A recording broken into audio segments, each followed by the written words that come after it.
Spider-Man is a comic book superhero and a character that is so immersed in media, not only does he not need an introduction, but all of you already know all about his origin, his powers, his character, and everything else about him. In fact, he's probably the most well-known superhero there is, next to Batman of course. And Spider-Man's been in comics since 1962, and he has never left the world since, as something about his character really connects with audiences. And no matter how bad the franchise gets, Spider-Man always sticks around. And believe me, it has gotten bad. We don't really talk about this. But because of Spider-Man's popularity, he will never disappear from media. And over the years, like any good superhero, he has died several times. And so this video is going to look back at the 5 best deaths of Spider-Man. Number 5. The Superior Spider-Man. In this story, Otto Octavius, or Doc Ock, is dying. Basically, his body is rotting away after being put through too many super fights over the years. And even though he tries everything he can, he still can't fix his body, and he is going to die. But he decides not to give up, so he can't fix his body. So what? He'll just go get another one. And what better body to get than Spider-Man's? He's a hero in his prime, healthy, and has superpowers. And so Doc Ock conducted several master plan schemes to get his revenge on those who had wronged him. But really, he wasn't doing that at all. You see, each time Spider-Man beat him, he had to use a helmet to link his mind to Doc Ock's Octobots. And Doc Ock had designed it that way, so that he could map Spider-Man's brain. And then Doc Ock switches his mind with Peter Parker's, and takes over his body, and Peter Parker dies inside Doc Ock's body. It's an incredibly dark death, and a lot of fans, myself included, didn't like seeing Peter Parker go out this way. It is different to see the villain win, sure, but it shouldn't have ended like this, as it was just so unfair to Peter Parker. And though Peter tried to switch back minds, he couldn't. He died before he got the chance. But right at the end, Peter wasn't angry about this. Instead, he shared his memories and experiences with Doc Ock, and he taught him how he became a hero, and more importantly, why he became a hero, and why he kept it up. And he told Doc Ock to use his body to become a better hero than Spider-Man ever was. And since Doc Ock can feel Spider-Man's life as though it's his own, he agrees. And so he becomes the Superior Spider-Man. Number 4. The Edge of Time. The video game Spider-Man Edge of Time was a sequel to the Spider-Man Shattered Dimensions game, and it had quite a good story that focuses on the future Spider-Man of 2099 and the present day Spider-Man.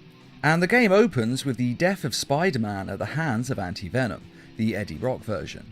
Now, when a story starts with the death of the hero, we all know that they're not actually going to die.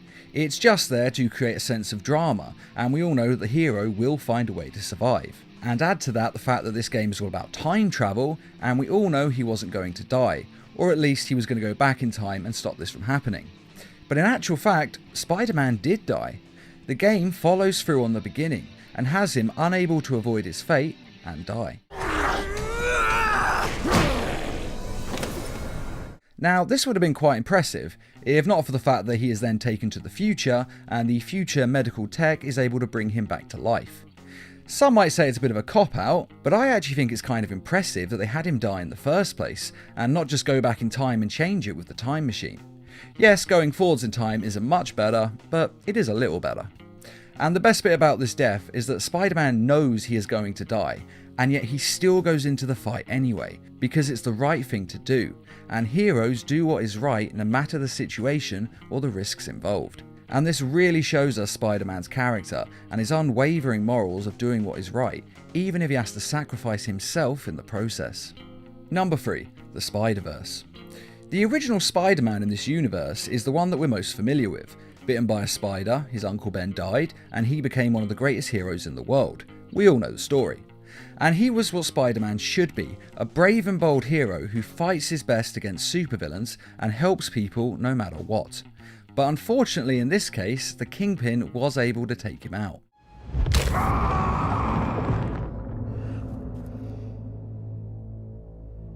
Get rid of the body. Now, he only appears briefly in this film, but he makes a great impact, especially on Miles Morales.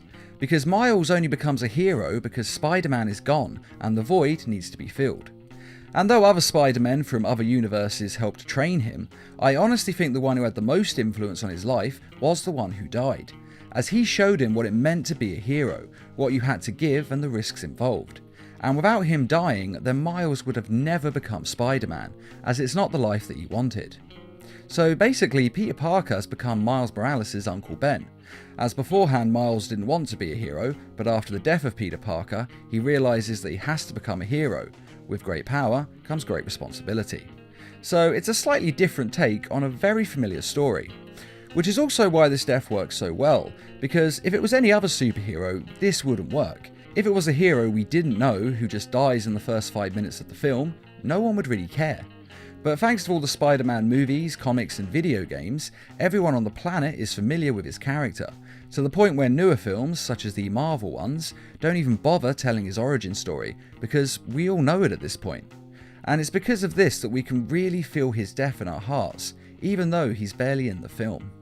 Number 2. The Snap. When talking about the death of Spider-Man, Thanos' finger snap has to be mentioned. One of the best superhero movies ever made that sees Spider-Man teaming up with a host of other heroes.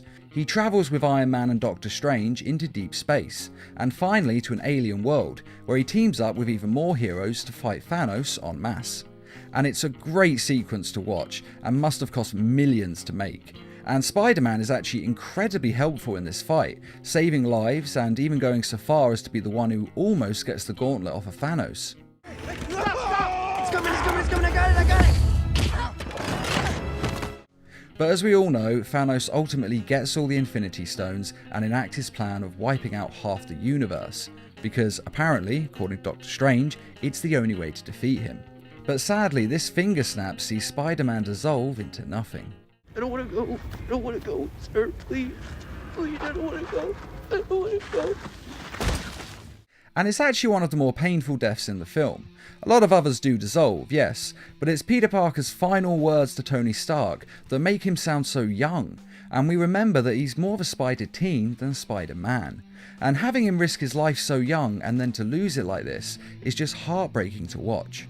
Of course, with that being said, we all know that Spider-Man will be back soon enough, as he is not only the face of the franchise, but the next Spider-Man film is already being advertised, before Spider-Man himself has even been resurrected in the MCU.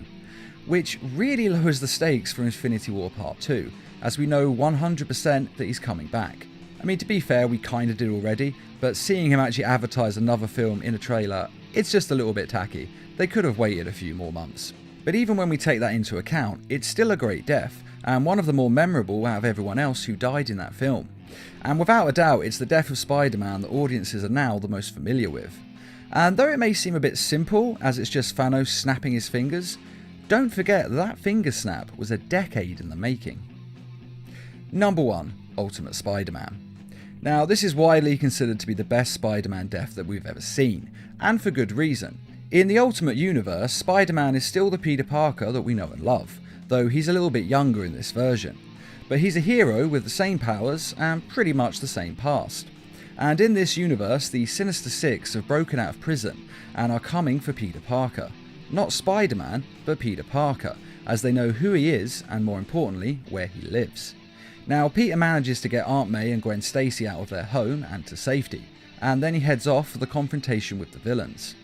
And his end really begins on the way there when he takes a bullet intended for Captain America.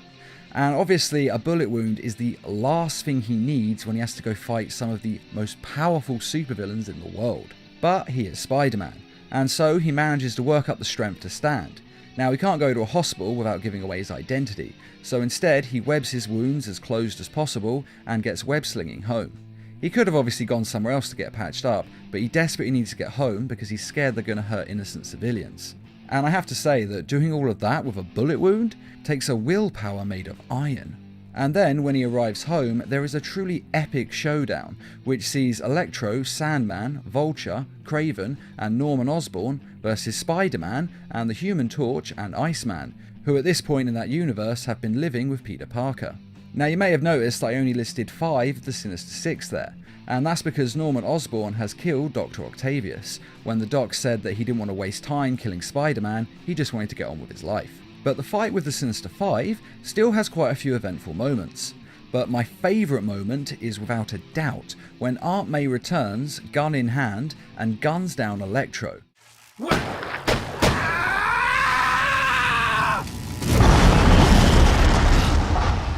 And she does this because Aunt May is nothing short of awesome. Now this fight is huge, and Spider-Man and the others take out as many as they can, until finally it ends with a one-on-one fight between Spider-Man and the Green Goblin. And just as the two of them are staring each other down, they are then interrupted by Mary Jane Watson, who is driving a stolen van, and she drives it straight into the Green Goblin, crushing him. Because MJ is pretty awesome too. But the Green Goblin isn't finished yet, and he gets back up, only to be knocked back down by Peter Parker, who lifts and throws the van on top of him with such force that it explodes. And this final feat of strength takes the Green Goblin down, which is good, because it also took everything that Peter Parker had left, and he collapses to the floor and dies from his injuries. And he dies happy, because he is able to save his Aunt May's life. He couldn't save his Uncle Ben, and the guilt of that defined the rest of his life, but this time he does the right thing and he saves his Aunt May, and he is able to die in peace, safe with the knowledge that his mission is complete. It's a very touching end that is actually very well written and thought out, and with Miles Morales taking over the mantle of Spider-Man, it wasn't just a normal, okay they're dead but they'll be resurrected in 6 months. Instead of this, they actually made a very emotional story about a hero who's willing to sacrifice everything to save those that he loves. And killing off Peter Parker like this for real was a great move to my mind, as it shows us that the stakes on these heroes' lives are real, and these people are truly heroes as they are willing to give their lives to save others. I do actually like the character of Peter Parker, and I did want him to survive, but I like it even more when writers follow through on their deaths, as I'd rather that a character either stay dead or just never die, rather than have them pop back to life every 5 minutes. And also, like the Spider-Verse film, Peter Parker's death led to Miles Morales taking over the mantle of Spider-Man, in an attempt to live up to the Peter Parker legacy. And personally, I think having him take over as the new Spider-Man was a fantastic idea, because Miles Morales is actually one of my favourite Marvel characters. And that is Spider-Man's 5 greatest deaths, though I'm sure we all have different opinions on which one of these deaths was the best. So which of these deaths was your personal favourite? And are there any other Spider-Man deaths that you think should have been on this list? Be sure to let us know in the comments, and I'd just like to say a quick thank you to those who made this video possible by donating to the Needlemass Productions page on Patreon. And as always, thanks for watching, and feel free to subscribe, share, like, and comment.